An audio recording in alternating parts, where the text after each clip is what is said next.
Hello, everyone. I am Deann Jones. I'm the Project Director for Strong Readers here in the state of Oklahoma. And today I am going to be doing a video tutorial for the Strong Readers Survey End of the Year Report. The first thing you're going to want to do is log into Single Sign-On. And when you get into Single Sign-On, you're going to click into the Strong Readers Act survey. And then once you're into the survey, you're going to put in your county code, your district code, and click change, and then select the site that you're going to be filling out the report for. So I am logged into just a sample school and going to be putting into some fictional numbers in for you today so that I can walk alongside you and complete a report with you. There's not many changes this year. There's only one little change, so this will be pretty much the same as last year, but we're just going to go through and do another little discussion of it. The first thing you have at the top, you have your tabs, and you want to click the end of the year report. And then you're going to put in your contact name. This would just be a person at your school that we could contact if we have questions about your report. And then you'll put in a phone number for that person, as well as a contact information for that person.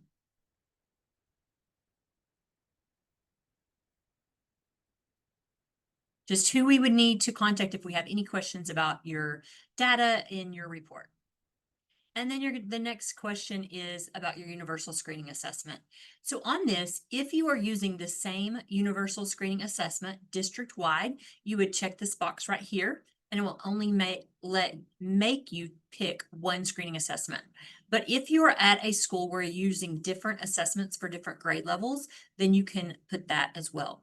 So for the sample school that I'm using, you can see that they do not host third grade at that site. So it's only giving them the option of kindergarten, first and second grade. And if it was a school where they, for example, did the ELQA for their kindergarten, they could put ELQA for kindergarten, and then they would go put what other assessment they're using. So I'm going to put that they were using Amira in both of these grades. And that's what that would look like. If I was at a site where we're doing the same thing site-wide and I click this box right here, it will automatically just give me one choice. I'm going to click that I'm doing Amira, and it would put that for all the grade levels at that site. Same thing here for the characteristics of dyslexia. If you're doing the same one district-wide, you just click this right here. But if you're using a different one for different grade levels, you can denote that here as well. So I'm going to put that my sample school is using the same one district-wide, and they are going to use Amira. And then the next question is the number of trained teachers who administered your screening assessment. So this is the number of people who you trained to give your characteristics of dyslexia training screening, and that they also administered it. So they were trained and they administered it. And I'm going to put that this school had 12 teachers trained that administered the assessment.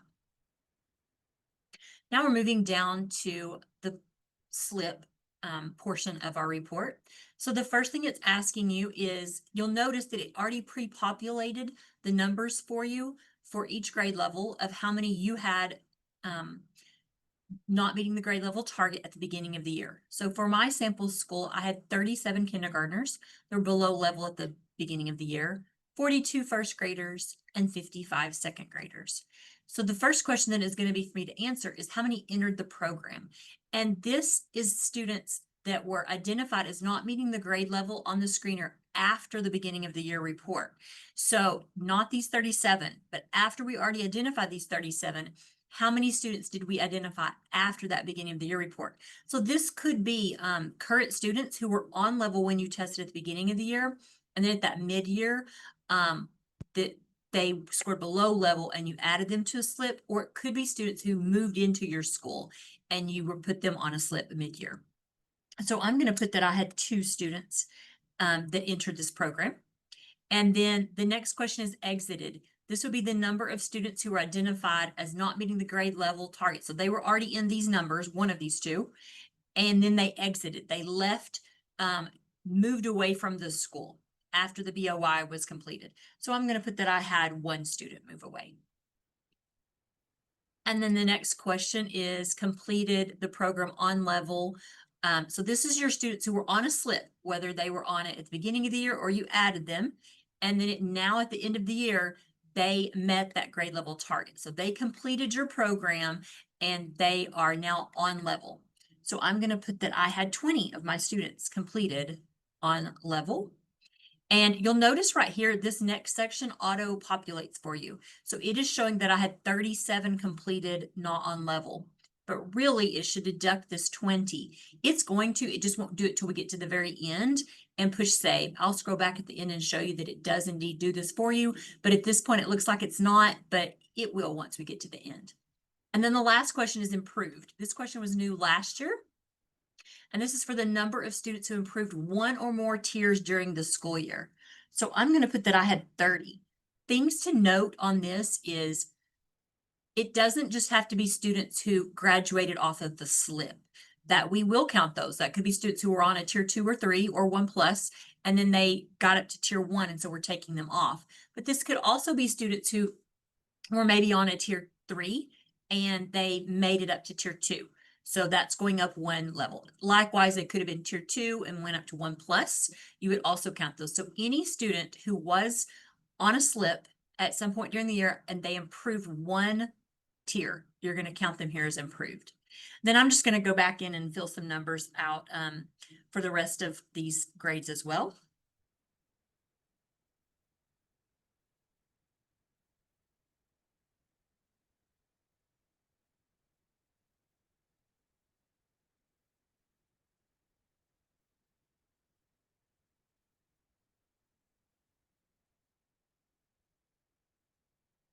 So I completed all of those, and I'm going to move down to the next section.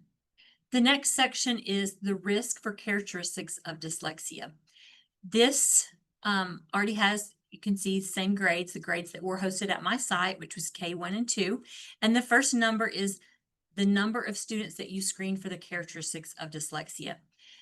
It should be at least the number that you had here, but it could be more. So for example, on this one, kindergarten, I had 37 students who were identified at risk for reading difficulties. I am required to screen those 37 kids for the characteristics of dyslexia. But it could be more if you had a student who's maybe really low in one category and you wanted to screen them, or you had a teacher who had a concern about a student, you could also give them the dyslexia screener. Also, you're not required to give the dyslexia screener at later points in the year, but you can. So if at any point you decided to go ahead and screen a student that was other than these 37, just go ahead and count them here. So I'm going to say I screened 39 kindergartners throughout the year. And then how many students were at risk for the characteristics of dyslexia? And I'm going to say that of my 39, I had 7 at risk. And then interventions in school. So of these 7 that were at risk, how many of them received interventions in the school day? So this would be during the school day, in the school setting, with school personnel. And I'm going to put that I provided interventions for all 7 of these students.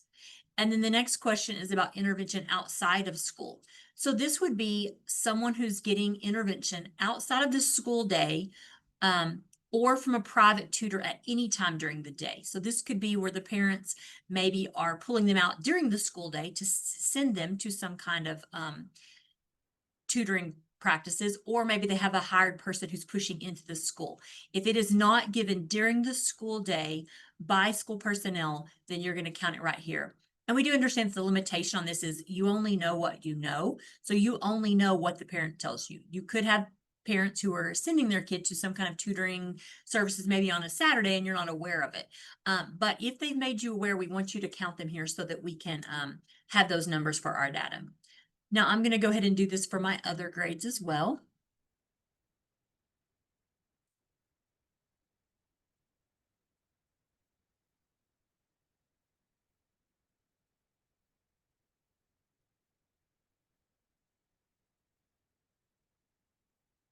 Okay. And then I'm moving to the website requirement information.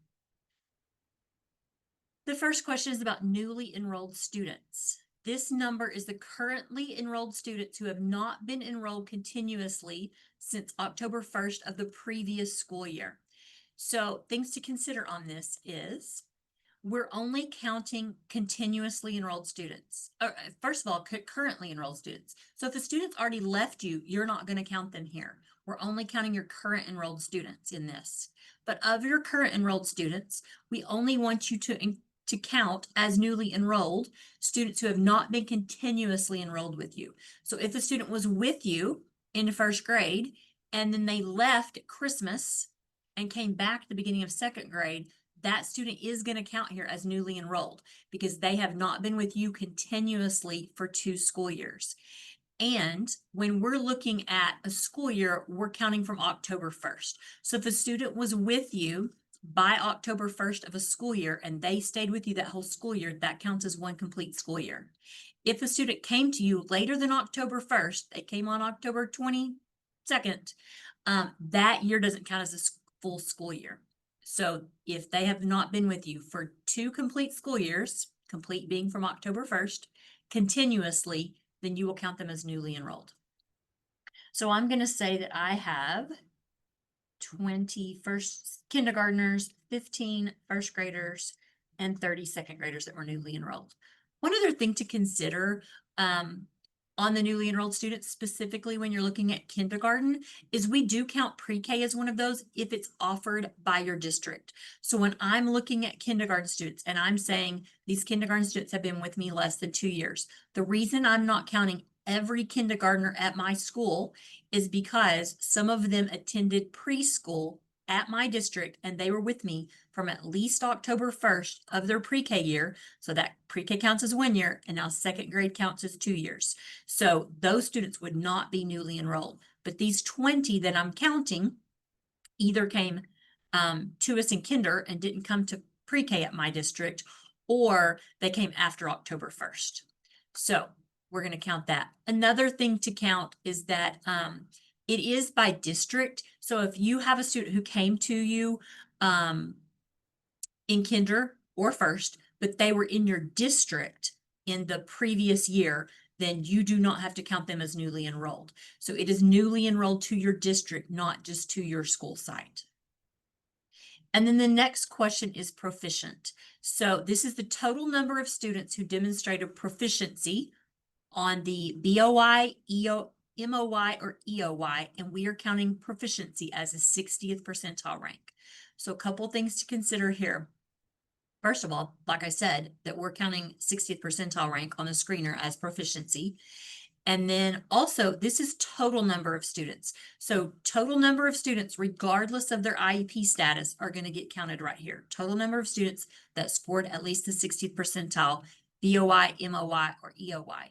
And another thing to consider is we don't just ask the students that you sent notices of proficiency to, because number one, we don't send notice of proficiency to kindergartners. So that wouldn't work for that question. And number two, you are not required to send notice of proficiency at EOY. But if a student had not been at the 60th percentile, BOY and MOY, but now they are at EOY, even though you're not going to send them a notice of proficiency, we want you to count them on this total as the number of students that you had that scored proficient. So I'm going to count for my kindergartners that I had 15 proficient, and I had 20 first graders, and I had 25 second graders. Now the next one is IEP proficient. So this is the number of students who are on IEP and have demonstrated proficiency at the 60th percentile at BOY, MOY, and EOY. A few things to consider on this. First of all is the IEPs that we're considering. So these IEPs have to have reading goals. So if they're just on IEP for math, we're not going to count them here. They have to have reading goals. It can also be your speech IEPs if your speech IEPs have language goals. If they are a speech IEP with articulation goals only, then we would not count them in this section. It's the same rules that we use for our IEPs when we're looking at exemptions. So if they're on IEP with a reading goal or a speech language goal, we're going to count them right here if they score proficient on the screener. Another thing to note while I'm putting these in, I'm going to put, I had 3, 5, and 7. Another thing to note is, yes, these students will be counted twice. These 3 students right here that were proficient, that are on IEP and proficient, they were also counted in this number because this is proficiency regardless of IEP status. So yes, these students right here in this column were counted here and here. And that is the end of the survey. This was a really quick one. So after I'm done with all of that, I'm just going to click save. And I will show you that it went back and it changed this tally for me right here. It took off my students that exited the program. It added my students that entered the program.